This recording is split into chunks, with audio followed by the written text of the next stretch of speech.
Good morning, everyone. This is a wonderful day to be in Centennial Park. My name is Tommy Lynch. I'm the Director of Parks and Recreation. Today we celebrate the first step in the renovation of one of Nashville's great treasures, Centennial Park.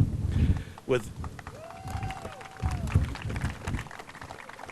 anything of this magnitude, there are numerous people that need to be acknowledged and thanked for their role in this project. Our park board members, George Anderson, the chairman, Stan Fossick, the vice chair, Charles Sewing, Christy Smith, Jen Garcia, Greg Atkins, and Dr. Joanne Brannon. The Conservancy of Centennial Park, represented primarily by Sylvia Rappaport and Hope Stringer. The Brown family with Martin Brown Sr. present. Landscape architects from Nelson Bird Woltz, represented by Thomas Woltz, the lead designer on the project, and Elisa Diamond. Local designers from Hodgson Douglas Company, Joe Hodgson, Richie Jones, and Chris Barkley. Rock City contractors, Brent Reynolds and Sonny Nicholson. Metro Water Services, who contributed $1.7 million to the $9.1 million project from the stormwater and other water quality improvements. Scott Potter, the director, is here today, along with Ron Taylor. And lastly, but certainly not least, our own park planner, Tim Naich, who's directed the entire project with the assistance from the Conservancy's Tara Armistead. Thank all of you. It's been said that what you leave behind is not what is engraved in stone monuments, but what is woven into the lives of others. This project, however, is an example of both. For over 100 years, Centennial Park has connected our culture to ancient Athens. Thus, Nashville has been called the Athens of the South. With this addition, we continue to accentuate the connection to the history of Nashville itself as well. Many people, whether residents or visitors, including myself, have enjoyed its rich history and culture.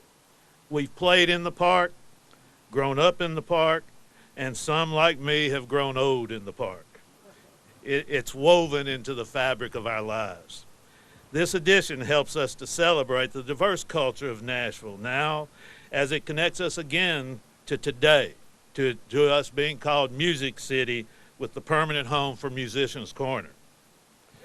Today's opening will continue that connection for another 100 years at least. With that, I'd like to introduce Hope Stringer from the Conservancy of Centennial Park. Thank you, Tommy. Thank you all for being here. What an exciting day. It was right in the same place a little over a year ago that with Mayor Dean we broke ground on this spot, and it is so exciting for us today to be here to see the finished product as the first phase of what is going to be another Centennial Park, 100-year-old Centennial Park from that started in 1897 with the exposition. This beautiful community treasure wouldn't be possible without a number of essential partnerships. First, it's been a pleasure for the Conservancy, for the Parthenon and Centennial Park, to work closely with Mayor Dean and Metro Parks and executing the plan to transform this jewel of our park system. It's so great to have such strong community leadership who share a goal and work together to get the job done. And of course, we want to thank again our design team, Thomas Woltz of Nelson Bird Woltz, the Hodgson Douglas local team, and all of their staffs who have made this the beautiful place that is the beginning of what will be a new front lawn as you look behind us. And we know that this first phase and the future phases wouldn't be possible without public-private partnerships between the city and private citizens. Over $1 million for this phase came from private donations. This is a clear reflection of how much this community cares about Centennial Park. Already, this vital partnership is growing as we prepare to embark on this project's next phase. Perhaps the most exciting part for the Conservancy, the way these stunning initial improvements foreshadow what's to come for Centennial Park. And we want all of you with us. We want you to be our advocate and to make this park the world-class park that we know it will be. Thank you for coming.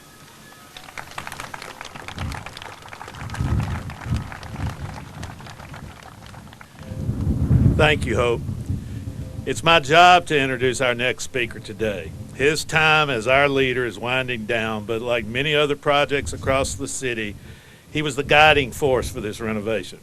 He worked with private partners, HCA, Vanderbilt, and Shoney's Incorporated, and other partners to create and fund the master plan and made Centennial Park a priority among his many accomplishments throughout the years. Someone who will go down in history of Nashville as one of its greatest leaders and will definitely be a hard act to follow. Our Mayor, Carl Dean. Thank you all. Thank you all, and thank you, Tommy, and it's just great to be here with you on this beautiful morning.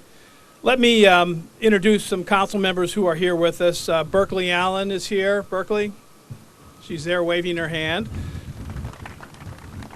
Councilmember Walter Hunt is here sporting his hat, which is great to see. And Councilmember Ronnie Stein is with us. All right. I also want to recognize our water director, Scott Potter. Scott, wave your hand, Scott. Don't be hiding back there. Scott, in his department, was instrumental in making this all possible. Together, we are celebrating a major step to revitalize one of Nashville's most iconic parks. Since its creation more than a century ago, Centennial Park has been at the heart of our city as a prominent place for community, music, recreation, and the arts. The design and vision of these improvements to Centennial Park not only captured the rich history the park represents for our city, but also create an aesthetic and sustainable monument for centuries to come.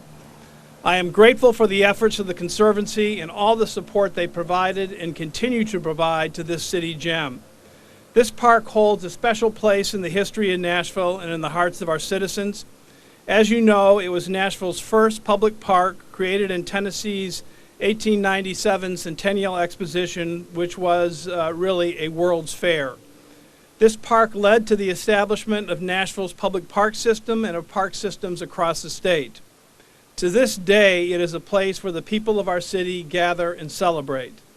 What I am personally most enjoy about this park is that you can come here any day of the week for an event or just to enjoy some time outdoors.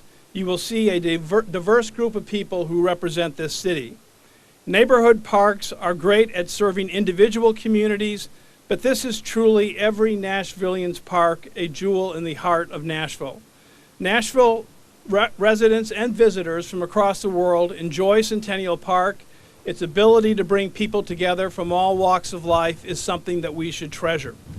The Conservancy suggested a public-private partnership to take on this endeavor and asked me to appoint a restoration committee to select a world-class landscape design firm to draft a template for the future of Centennial Park. The master plan has been made possible because of public-private partnerships that made an investment in the park's future. We went forward with funding the cost of the project through several capital spending plans approved by the Metro Council, as well as significant capital contributions from Metro Water Services and private donors, including the Brown family. Martin Brown Sr., thank you for your generosity, and Kathy and Martin, I know you're here. Thank you for all you have done. So today we're here to celebrate the opening of the first phase of the plan, which focuses on two goals: to accommodate current and future programming and to enrich the user experience by creating a world-class landscape that is worthy of Centennial Park's status as Nashville's most iconic park. Today, we are excited to unveil many exciting new assets to the park. First is the new pedestrian entrance where visitors can meander along this path enjoying native gardens, plants, trees, and wildlife.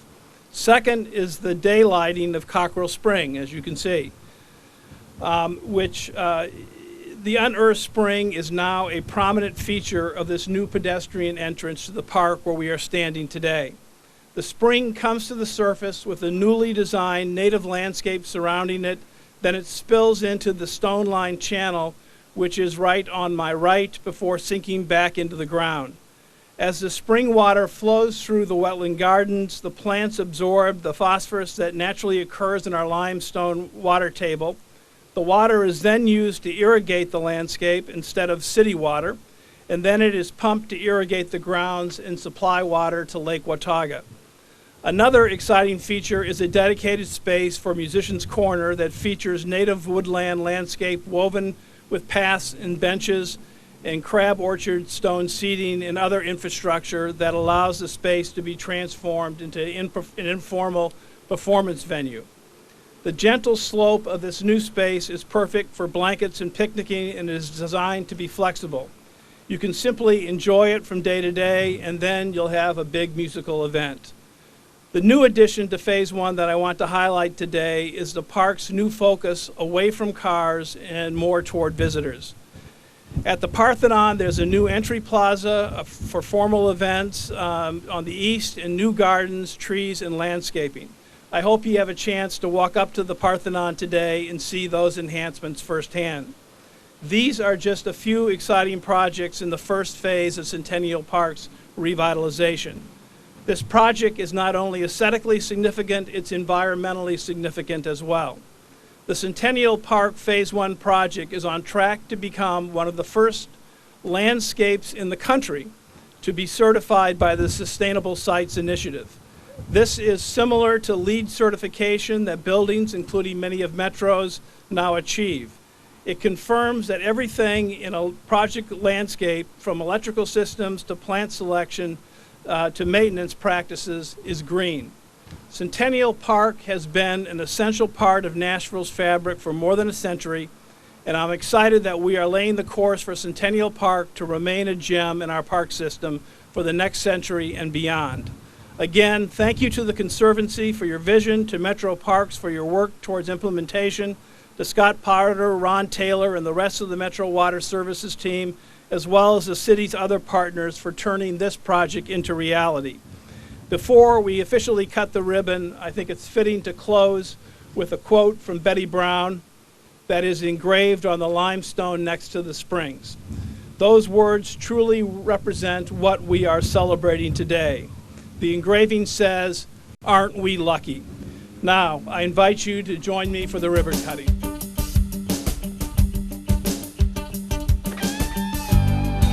All right, 1, 2, 3.